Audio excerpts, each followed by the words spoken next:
Selam arkadaşım, benim sevgili öğrencim. Nasılsın? Heyecanlı mısın? Bu videoları çok heyecanla seyrediyorsundur. Ben burada Türkçe konuşuyorum. Sen benim Türkçe konuştuğumu anlıyor musun? Evet biliyorum, burada altyazıları da var ama benim Türkçemi anlıyor musun? Anlamaya çalış lütfen. Çünkü biz 24 ders üzerinde seninle Türkçe konuşacağız. İşte söylediğim gibi bizim A1, A2 seviyelerinde 24 derslerimiz var. A1 seviyesi için 12 ders ve A2 seviyesi için 12 ders. Bu derslerin içinde biz bütün zamanları önemli olan, Türk dilini öğrenmek için önemli olan dil bilgilerini, zamanları geçeceğiz. Zaten bence anlıyorsunuzdur. Buradaki benim şimdi konuştuğum bütün zamanları biz A1, A2 seviyelerinde geçiyoruz. İnanır mısınız? Ve biliyor musun, biz bütün bu dersleri sizin üniversiteye gidip orada okuyacak Foundation, temel derslerindeki kitapla hazırladık.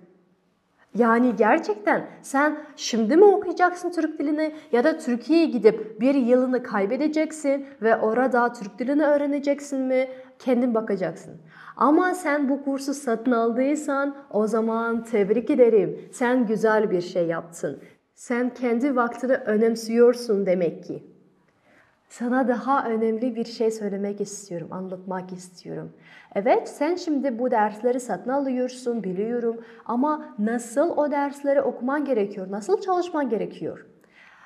Biz bir haftada 3 kere dersleri sana göndereceğiz. Yani sen açıp onları okuyabilirsin. Onun için defterini alıyorsun, kalemini alıyorsun ve bütün derslerde ben ne anlatıyorsam her şeyi yazıyorsun.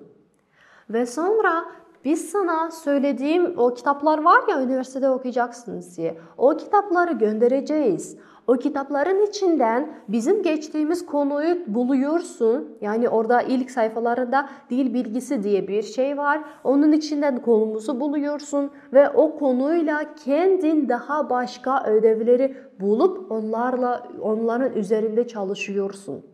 Ya da orada okuma var, o okumaları okuyorsun. Sadece böyle okumak değil, sesli okuman gerekiyor. Sesini çıkarıp sesli okuman gerekiyor o okumaları. Dinleme var. İstiyorsan dinlemeleri YouTube'dan yazabilirsin. A1 seviyesi böyle nasıl orada? Birinci konu arkadaş mesela ya da merhaba. Ve YouTube'da öyle bütün dinlemeler çıkıyor ve onlarla sen kendin pratik yapabilirsin. Bir de biliyor musun? Her dersten sonra senin ev ödevin olacak. Evet, ev ödevi demek ki evde yapan ödev. Benimle değil, kendi kendinle yapıyorsun. Kendin yapıyorsun. Her videonun altında ev ödevi var. Ona giriyorsun. Oradaki ödevleri yapıp bize gönderiyorsun. Biz onu kontrol edeceğiz. Yani ona bakacağız. Senin hataların var mı? Ona bakacağız ve seninle çalışacağız. İşte bu kadar. Çok kolay. Benim sana çok önemli bir tavsiyem var.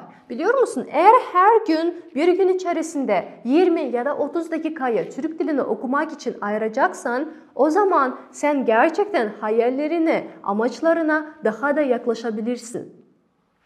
Lütfen bu yüzden bütün dersleri seyret ve bu kursu benimle beraber tamamla. Hadi sana bol şanslar dilerim. Görüşürüz.